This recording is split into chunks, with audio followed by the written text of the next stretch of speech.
Este vídeo é o primeiro de uma série de vídeos que eu vou fazer a respeito da história de Nova Santa Rita. Eu tive a ideia de fazer uma série de vídeos sobre isso porque a maioria das pessoas que moram aqui em Santa Rita sabem bem pouco a respeito da história do nosso município. E se tem duas coisas que eu gosto bastante é sobre história e sobre Nova Santa Rita. Então, quando eu tive a ideia de trazer este assunto, eu pensei em fazer uma série para um vídeo só não ficar gigante, com muito tempo. Então eu resolvi fazer em partes, em formato de uma série de vídeos. O primeiro assunto que eu vou tratar é sobre a pré-história de Nova Santa Rita. Quando os indígenas habitavam aqui o território onde hoje é a nossa cidade. A gente costuma chamar de pré-história toda aquela história, aqueles registros, aquelas evidências que vêm antes do período da escrita. Não tinha ainda língua escrita naquela região. Então, mundialmente, a pré-história, ela vai mais ou menos até o ano 3500 antes de Cristo. E foi quando as primeiras civilizações na Suméria começaram a desenvolver o primeiro sistema de escrita. Mas, aqui na América do Sul e, consequentemente, no Brasil, nenhuma das tribos indígenas que habitavam antes dos europeus chegarem aqui tinha um sistema de escrita. Portanto, a gente pode dizer que os indígenas que viviam aqui estavam na sua pré-história.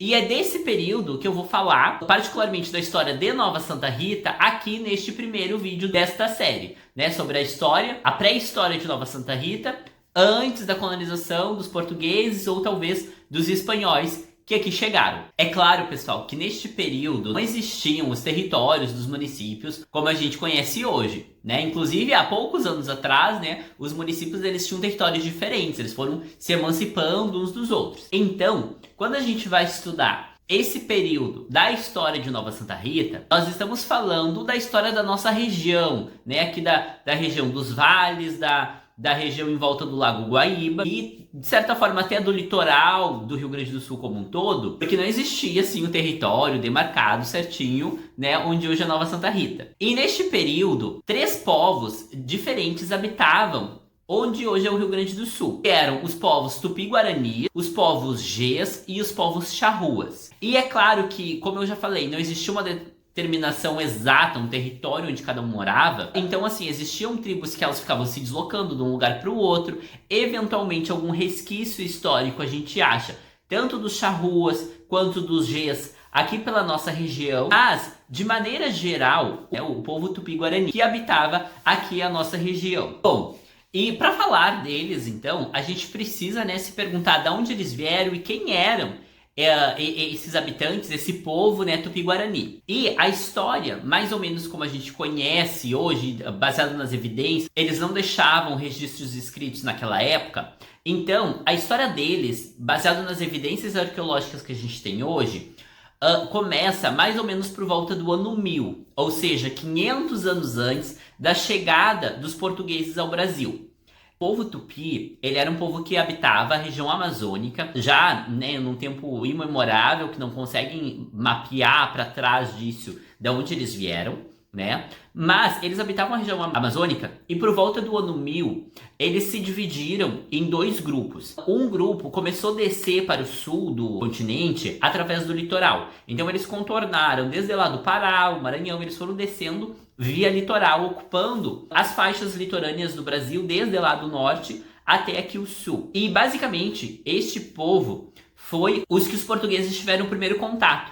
Toda essa galera que era do povo Tupi e morava no litoral por volta de 1500. E uma outra parte do povo Tupi começou a também migrar para o sul, mas pelo interior do continente. Então, assim, eles saíram da região amazônica e pararam mais ou menos ali onde hoje é o Paraguai. Então todos os paraguaios que falam o idioma Guarani, eles são descendentes dessa parte do povo Tupi que desceu da região amazônica por dentro do continente, mais para a banda do sul do nosso continente na América do Sul, que antigamente não tinha limitação onde é Brasil, onde é Paraguai, onde é Uruguai ou os outros países. Então eles vinham ocupando essas terras. E quando eles chegaram aqui na região, eles meio que expulsaram os povos do grupo G, do tronco linguístico da família G, que era o povo que habitava aqui. Então eles confinaram mais essas pessoas nos planaltos, no Planalto Central Brasileiro, e onde, aqui no Rio Grande do Sul, mais ou menos na região da Serra.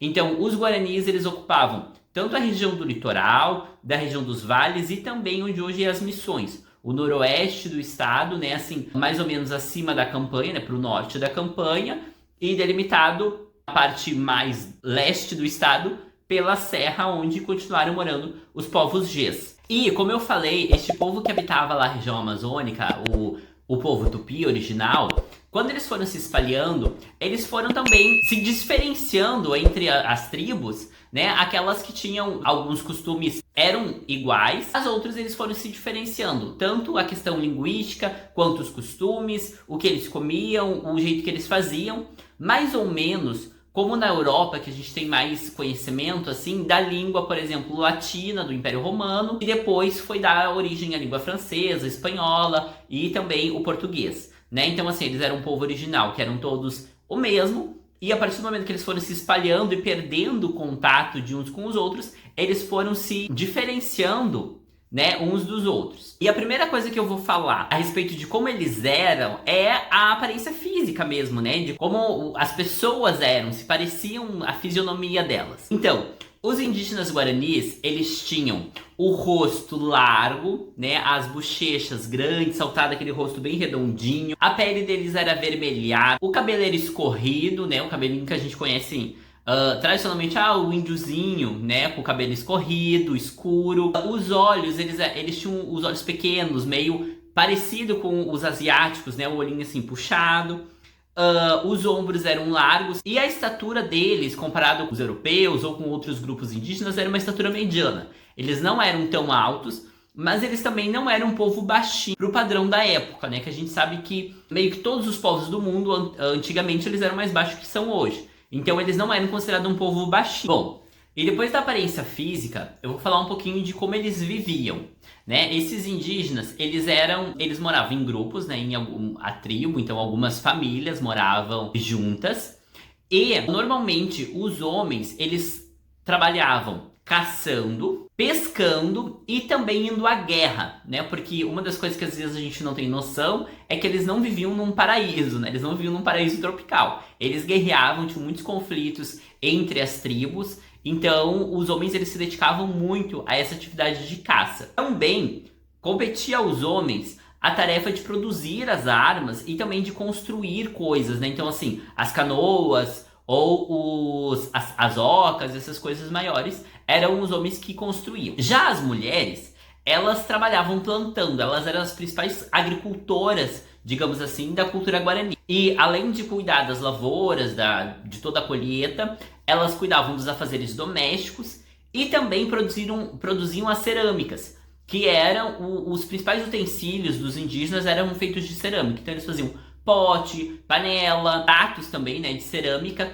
e as urnas funerárias que eles enterravam, né? Então assim, os caixões dos indígenas eram de barro, de cerâmica, né? Então eles faziam ali quando alguém morria para enterrar os mortos com urnas funerárias. E dentro da agricultura que as mulheres praticavam, as principais coisas que elas produziam era mandioca, milho e abóbora. E além dos materiais de cerâmica, eles também produziam bastante coisa faziam cestos, faziam redes, né, com outros materiais também que eles usavam. Então, assim, eles faziam esteiras para dormir, as camas, eles dormiam em basicamente esteiras, além das redes, e também eles faziam cestos, como a gente vê até hoje, né, alguns indígenas que a gente encontra, às vezes, vendendo produtos de cestos e derivados, assim, né, que a gente chama de cestos, mas às vezes aquelas peneiras, né, e coisas que eles fazem tramando. E uma coisa importante sobre a cultura deles é que eles andavam pelados, né, claro, mas no inverno, uma coisa que a gente às vezes não pensa, né, aqui no sul era frio,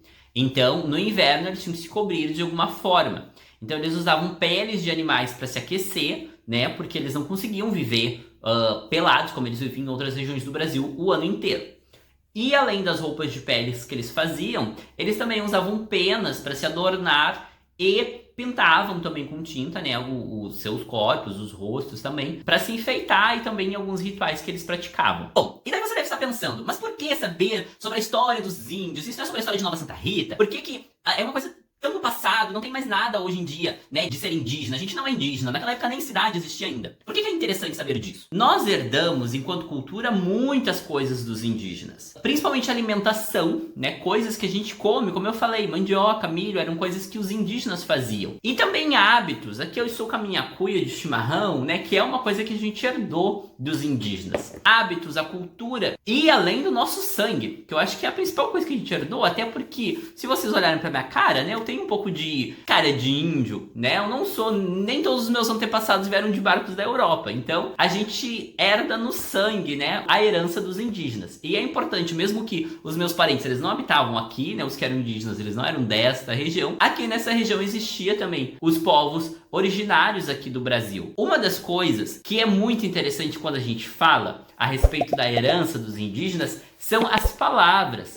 que a gente usa no nosso idioma português e principalmente os nomes dos lugares. É sobre isso que eu quero falar agora no final, que é uma parte bem legal, respondendo também a pergunta que tem lá no início, na thumbnail deste vídeo, que era a respeito de como era o nome original do Rio dos Sinos, o nome indígena do Rio dos Sinos. Por quê? Uma das coisas que a gente tem de herança nas palavras são muitos lugares, né? Nomes de estados do Brasil, nome de cidades. E aqui na nossa região, mais particularmente, os nomes dos rios. O rio Taquari, o rio Gravataí, mesmo que não fazem parte de Nova Santa Rita, né? Eles são da nossa região e eles têm esses nomes indígenas. E também o rio Caí e o rio Jacuí, que o rio Jacuí é uma pontinha só que pega em Santa Rita, mas o rio Caí ele tem toda a extensão oeste da cidade é banhada pelo rio Caí. E também discutir sobre o Rio dos Sinos, como é que era o nome antigo, porque assim, sinos é uma palavra de origem europeia, a gente sabe que os primeiros colonizadores, eles deram este nome para o Rio dos Sinos em função do trajeto do rio ser sinuoso e ter um formato de sino, né, entre as curvas do rio. Mas é claro que o Rio dos Sinos ele tinha o seu nome indígena, né? Afinal, todos os outros rios eles já existiam também e eles tinham um nome indígena, o Rio dos Sinos não era diferente. Então, eu peguei aqui o significado do rio Jacuí, do rio Caí. O rio Jacuí, literalmente rio dos jacus. Eu não sei se todos vocês sabem o que é um jacu, mas ele é uma ave que às vezes ele é chamado de galinha dos índios. Ele é uma ave que os índios usavam para alimentação, dá para caçar. Ele tinha muito na nossa região, no interior ainda tem, né? Os jacus. O nome do rio, Jacuí, então, ele seria simplesmente o rio dos jacus. Já o rio Caí é o rio do mato, ou da mata, né? Devido à sua bacia ter muita mata, enfim, eles ser considerado o rio do mato. E o nome do Rio dos Sinos era Rio Itapuí, né? Eu não sei se vocês sabiam disso, mas o nome indígena do Rio dos Sinos é este, Rio Itapuí. Que significa, todos esses nomes que eu falei é no idioma tupi-guarani, que significa água que sai da pedra, ou água do barulho que sai da pedra. Possivelmente, né, bem provável que seja em função de que a nascente do rio Itapuí é numa cachoeira, né? Então faz essa menção assim da água ou do rio que sai da pedra, ou a água do barulho que sai da pedra. Então este é o nome do Rio dos Sinos no idioma tupi-guarani. Além do rio, né, que é muito enigmático para nossa cidade, também o nome, a gente tem um bairro na nossa cidade que se chama Itapuí, faz referência ao antigo nome do rio. E além do bairro Itapuí, a gente tem mais um bairro de Nova Santa Rita que tem também um nome indígena do idioma tupi-guarani, que é o bairro Caju. Por mais, né, que o bairro ele seja menção à árvore, à fruta do caju, né? O nome também caju, em tupi-guarani, ele é o nome da fruta, né? Então, assim, na verdade é o nome da amêndoazinha, não da fruta propriamente dita, porque tem a fruta de caju, que é laranja, né? E tem a amêndoa. Então, o caju, ele seria a amêndoa. O nome, né, tanto do bairro quanto o nome em tupi-guarani significa o nome da fruta, e como era uma fruta brasileira, que não existia na Europa, quando os portugueses chegaram aqui, eles passaram a usar o mesmo nome que os indígenas davam, né? Eles chamavam aquela árvore de caju, a fruta, né? A amendoazinha. E a gente tem este bairro de Nova Santa Rita, que tem esse nome também, apesar de não ser uma ligação direta com os indígenas daqui, da nossa região, também é um nome em tupi-guarani, o nome deste bairro. Pessoal, se vocês gostaram desse vídeo, curtam o vídeo, compartilhem com seus amigos, ativem aqui o sininho do canal que aparece no canto aqui do vídeo, e logo em breve eu vou estar postando o segundo vídeo dessa série que vai falar sobre o processo de colonização, né, os primeiros contatos que os europeus tiveram com a nossa cidade e a nossa região. Então eu deixo um abraço para vocês e até a próxima!